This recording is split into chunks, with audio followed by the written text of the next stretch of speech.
नमस्कार बंधुरा आज के मैंगो मिल्क शेक बनाबो तार जन्य एखाने निये निয়েছি দুটো পাকা আম। আপনারা যে কোনো আমি এখানে হিমসাগর নিয়েছি, আপনারা যে কোনো আম নিতে পারেন, কিন্তু একটু মিষ্টি দেখে আমটা নেবেন, তাহলে কিন্তু মিল্ক শেকটা মানে ম্যাঙ্গো মিল্ক শেকটা খেতে কিন্তু দারুণ লাগবে। আমি ঘরে থাকা উপকরণ দিয়েই এই ম্যাঙ্গো মিল্ক শেকটা বানাবো। এই গরমে কিন্তু ঠান্ডা ঠান্ডা এই ম্যাঙ্গো মিল্ক শেক খেতে কিন্তু দারুণ লাগে, ছোট থেকে বড় সকলের কিন্তু খুব পছন্দের একটা খাবার। আমি কিভাবে এই ম্যাঙ্গো মিল্ক শেকটা বানাই তার জন্য আপনারা পুরো ভিডিওটা দেখবেন, আশা করি আপনাদের ভালো লাগবে। যদি ভিডিওটা দেখে আপনাদের ভালো লাগে তাহলে অবশ্যই একটা লাইক করবেন, শেয়ার করবেন, আর চ্যানেলটা সাবস্ক্রাইবার করে নেবেন, আর পাশের বেল আইকনটি অবশ্যই বাজিয়ে দেবেন আমি যখন কোনো নিত্য নতুন রেসিপি আপলোড করব সবার আগে পাওয়ার জন্য। আমি কদিন আপনাদের মধ্যে ভিডিও দিতে পারিনি, তার জন্য আমি অনেক দুঃখিত। আমার শরীরটা খুব খারাপ ছিল বলে। অবশ্যই আমার পাশে থাকবেন। এবার আমি আমগুলোকে কেটে নেব।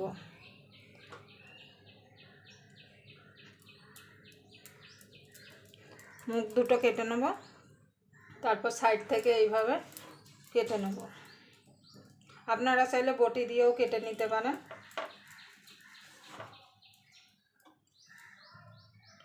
এইভাবে কেটে নেব। এবার এইভাবে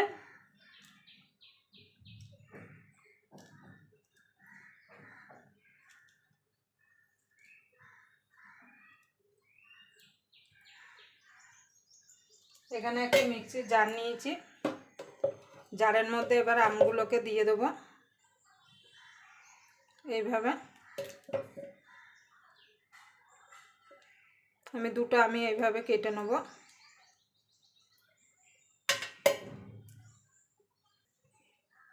দেখুন বন্ধুরা, আমটা কেটে নিয়েছি, এবার এর মধ্যে দিয়ে দেবো চিনি। মিষ্টিটা আপনারা যেমন খেতে পছন্দ করেন সেই বুঝে মিষ্টিটা দেবেন। আমি এই চামচে 4 থেকে 5 চামচ চিনি দিলাম, কেন আম কিন্তু মিষ্টি। দুধটা আগের থেকে জাল দিয়ে ঠান্ডা করে রেখেছি, মানে ফ্রিজে ছিল, সেই দুধ দিয়ে দেবো।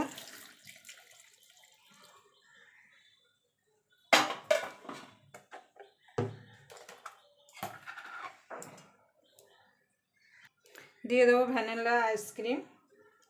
আপনারা তো এমনি খেয়েছেন একবার, এইভাবে ভ্যানিলা আইসক্রিম দিয়ে বানিয়ে খেয়ে দেখবেন, খেতে কিন্তু দারুণ লাগে ম্যাঙ্গো শেক। এবার এটাকে আমি মিক্সিতে ঘুরিয়ে নিয়ে আসব। দেখুন বন্ধুরা, আমি মিক্সিতে ঘুরিয়ে নিয়ে চলে এসেছি।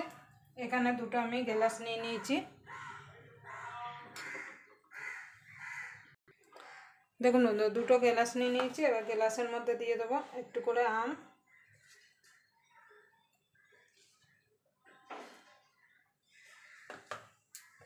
এবার দিয়ে দেবো ম্যাঙ্গো মিল্ক শেকটা।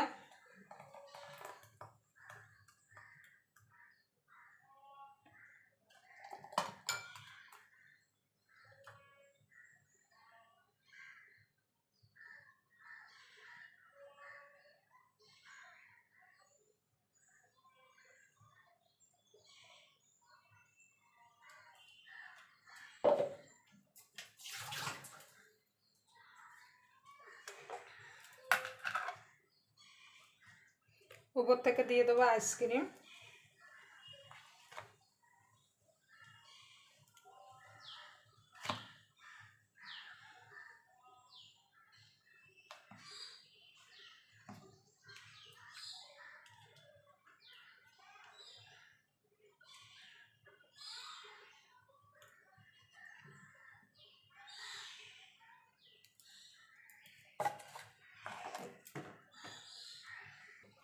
এবার উপর থেকে দিয়ে দেবো কিছু আমের কুচি, সরি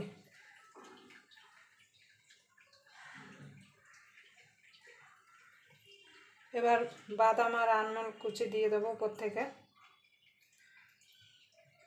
আপনারা অবশ্যই এইভাবে একবার মিল্ক শেক বানিয়ে বাড়িতে খেয়ে দেখবেন, ছোট থেকে বড় সকলেই কিন্তু পছন্দ করবে। দেখুন বন্ধু, দেখতে দেখুন কত সুন্দর লাগছে। দেখুন, কাউকে যদি এইভাবে বাড়িতে যদি মিল্ক শেক বানিয়ে যদি খাওয়ান, কেউ খেয়ে বলবেই না যে এটা মানে বাড়িতে বানানো, দোকান থেকে কেনা না। আবার আপনাদের সঙ্গে কোনো নতুন রেসিপি নিয়ে দেখা হবে। ততক্ষণ পর্যন্ত আপনারা ভালো থাকবেন, সুস্থ থাকবেন।